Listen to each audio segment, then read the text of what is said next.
Welcome to the Wild Sacred Journey podcast. I'm your host, Kate Powell. In a world where humans who feel vibrant, whole, and fully alive seem to be increasingly rare, where burnout and brokenness seem to be increasingly the norm, both in individuals and our larger ecosystems, it seems worth exploring how did we get here? And more importantly, what perspectives or what cultural practices or what spiritual, ancestral, or animist wisdom processes might help us stay true to the spark and rhythm of our aliveness on this wild, heartbreaking, but ultimately rare and precious life. Thank you for being here. May these conversations help us to stay human in the face of dehumanizing forces. May they nourish our wild, tender hearts, and may they plant seeds which flourish into a more regenerative and vibrant future.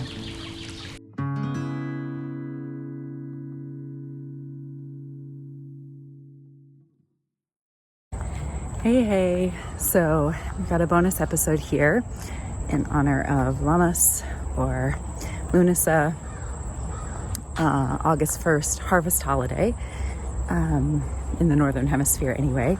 In the Southern Hemisphere, it would be something more akin to Imbolc in the Celtic calendar, which is celebrated February 1st, which is in the belly is what it translates to. And this idea of the beginnings, the very beginning stirrings of spring. So, whereas here in the Northern Hemisphere, August 1st marks the very beginnings of the stirrings of fall. So what's important about both of these holidays is they're these transition holidays, and they both acknowledge that things start very subtly, shifts and changes start very subtly before we recognize their fullness. So, if you've ever worked doing any kind of energetic healing work, then you're probably familiar with the idea that sometimes it takes a couple hours, even up to a couple days, for things that you're starting to shift on the subtle energetic frequency level to actually trickle down into your body and to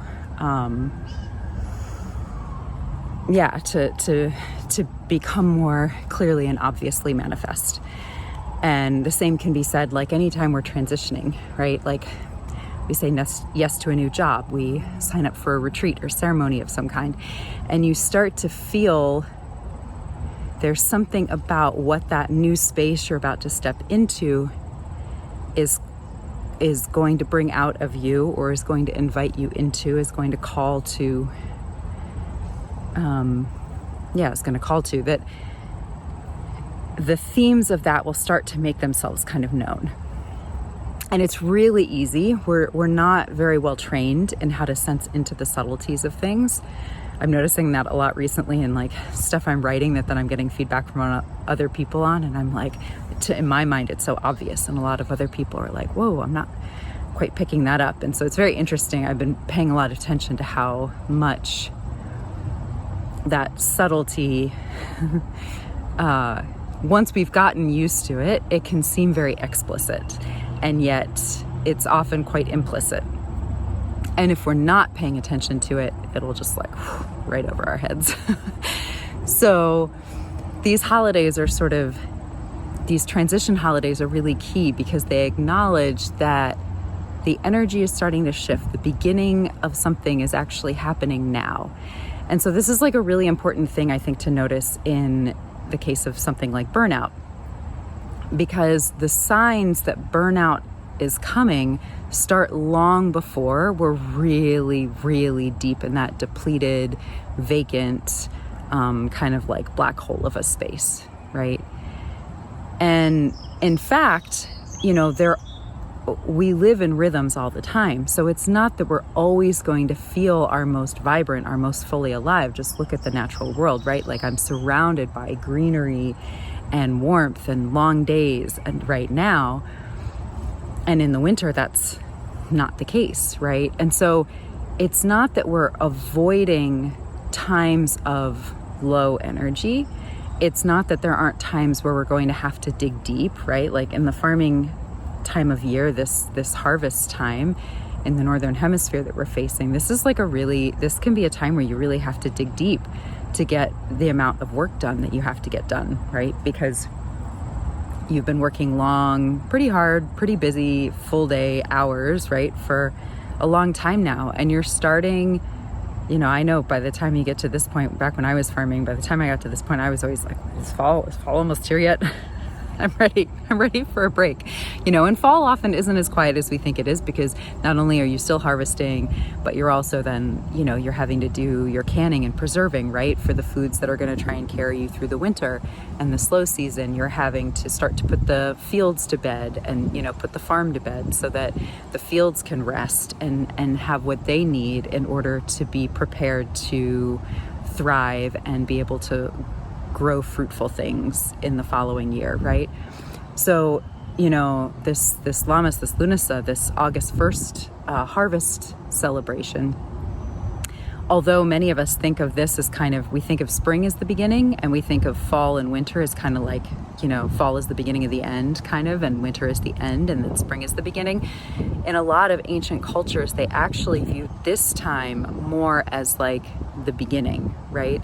Because if you think about it too, from a sense of people who were having to store their food year round, depending on what crops you're growing, some crops you've been harvesting and you've been eating so far, but a lot of the storage crops, your grains, your orchard fruits, your root vegetables like potatoes and turnips and carrots and things like that, the stuff that actually keeps best through the winter and feeds you through the winter, that's the stuff that you're actually starting to harvest now.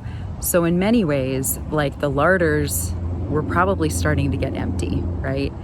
And, there might have been a hunger almost to this time. And so there's this swelling of gratitude for when that harvest starts to come in.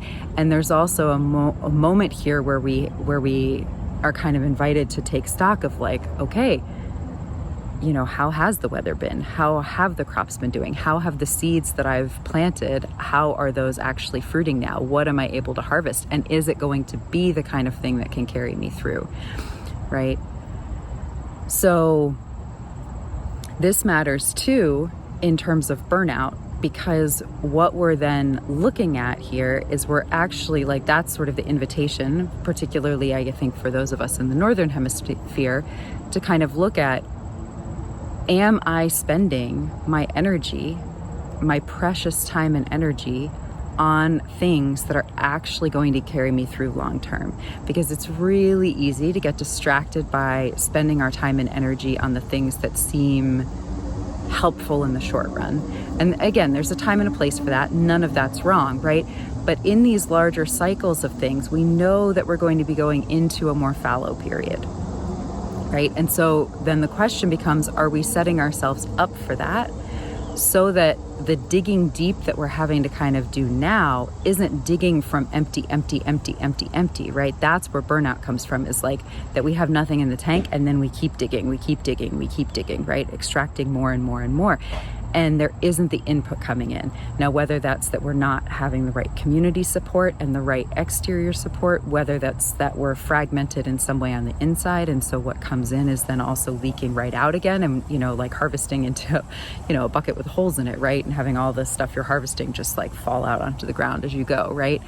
So there can be a couple different things that are happening here. Burnout can be a complex and kind of multi-layered situation, and usually is, but it's kind of, it's this question of like, where and how are we spending the energy so that when we are in the seasons where we're digging deep, where we are in the really abundant, like kind of full-on seasons, right?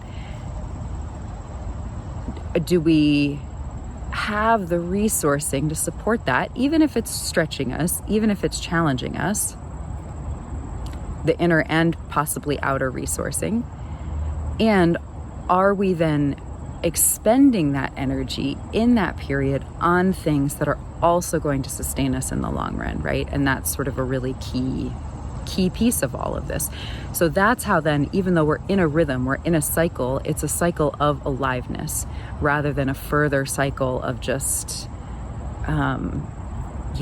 sort of digging deep with no nourishment and kind of ending up in these cycles of burnout or these cycles of extraction, exploitation, these really unsustainable cycles of empire and mechanization, right? If we're looking at it in terms of that bigger picture of things.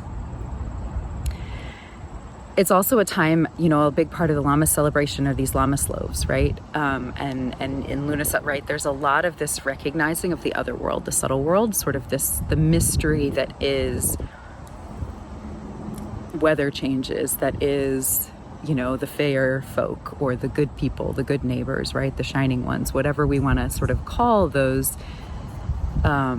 mysterious, non-tangible entities that are present in our lives and present in the world, and that if we are in relationship with them, there can be a beautiful reciprocity, there can be a mutual nourishment. And if we're not in relationship with them, we often, there's this belief that we can invoke their ire if we aren't grateful for what we have. The world will turn on us in some ways, right? There's, and we're looking at the world right now, and sort of a lot of the climate collapse that we're sort of seeing happen, and climate changes. And, it's easy to see that where we can think of that ancestral idea as being, they didn't understand science, they didn't understand the science of what was happening. And maybe, but it's also, just because it's a metaphor doesn't mean it's silly, right? Or ignorant or less than. So, if we aren't in reciprocity with the world, if we aren't valuing and being grateful and appreciative, and I mean that too, appreciative in the sense of appreciation, right? What we give thanks for then grows, as opposed to gratitude, which is often more of just an internal kind of state of being. So if we value and are in appreciation and in reciprocity and in relationship with sort of the mystery that is the world, that isn't just our human experience, right? Our human species, we relate to it very differently. And when we relate to it very differently, we use it very differently, right? So this also kind of ties into burnout in that larger sense of the cycle that we're seeing of sort of this, a little bit more of this the climate challenges that we're seeing right now, right? Which are pointing to the fact that we've fallen out of relationship with the other world. So part of, the invitation of these times too is to also say, okay, where I'm burnt out, where am I maybe not giving thanks for things that are already there supporting me? Or maybe where am I not even noticing the things that could be there supporting me? Where am I not asking for support? Or where am I asking for support from other people and things that are actually already tapped out and have nothing to give, right? Where can I maybe start to tap into abundance rather than kind of creating these cultures of I'm burnout, you're burnout, let's be burnout together, and then we're just kind of all stuck, end up in more of a swamp situation rather than a vibrantly cycling ecosystem.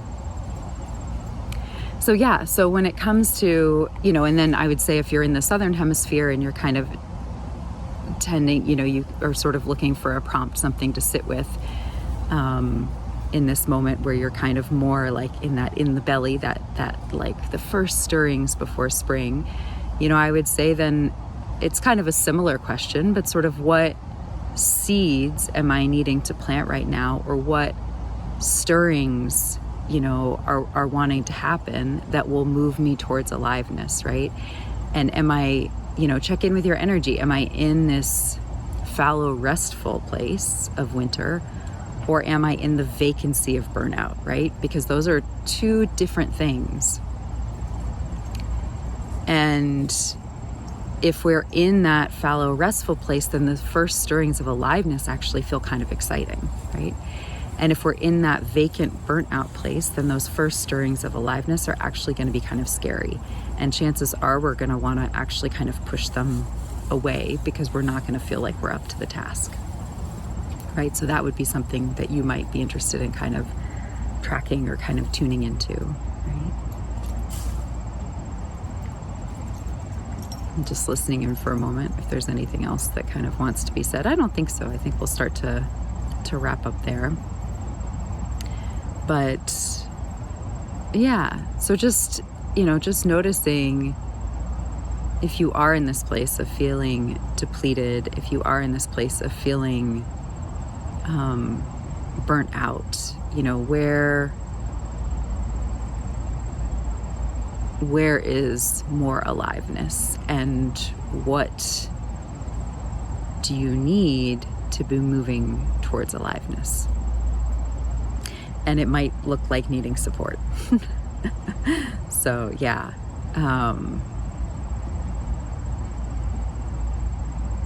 Yeah.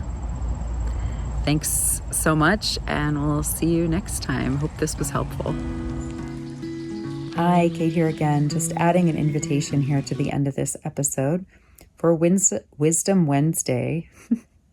Can't even say it, which is a monthly office hour style gathering that I'm offering. Basically a place for you to bring a question or something you're grappling with or something you want to hear my perspective on, particularly as it relates to burnout recovery, grief, the subtle body and the nervous system, questions of mystical nature. I don't know that I have answers. I don't know if anybody does, but we can do our best to take a stab at that. And yeah, so it's a place for you. And, if you're listening to these podcast episodes and you had an aha that you want some support processing, or something that you want to hear me say more about that's not clear, this could be a great place to bring those questions. So questions are answered first come, first serve. Can't guarantee that everyone will get their question answered every time. But even within that, in the offering, there will be a lot of good space for witnessing. There will be probably things that resonate with you, even if it wasn't your specific question and it came from someone else. The benefit for this as well is that then there's what I'm sensing in the collective that I can kind of speak to, or what from my own journey with burnout and my own sort of just navigating life, like my own things to speak about. And yet there's also, that's still not the same as like actually hearing what questions you have and what you're grappling with. So this is also an opportunity for me to kind of hear from you while I'm also giving you support. And then that helps me get clearer on what I can be creating podcast episodes around or other helpful content. So if you want to find out more about the offering, what it is, what it's not, what you can expect, if it's for you, I make my best effort to sort of help you discern that at www.wildsacredjourney.com/wisdom-Wednesdays. And I'll have that link down in the show notes. So if you're interested in spending a little bit more time with me, it's the first Wednesday of every month or most months. And I would love to see you there. So let me know if you have any questions. Check out the website, and hope to be in conversation with you soon.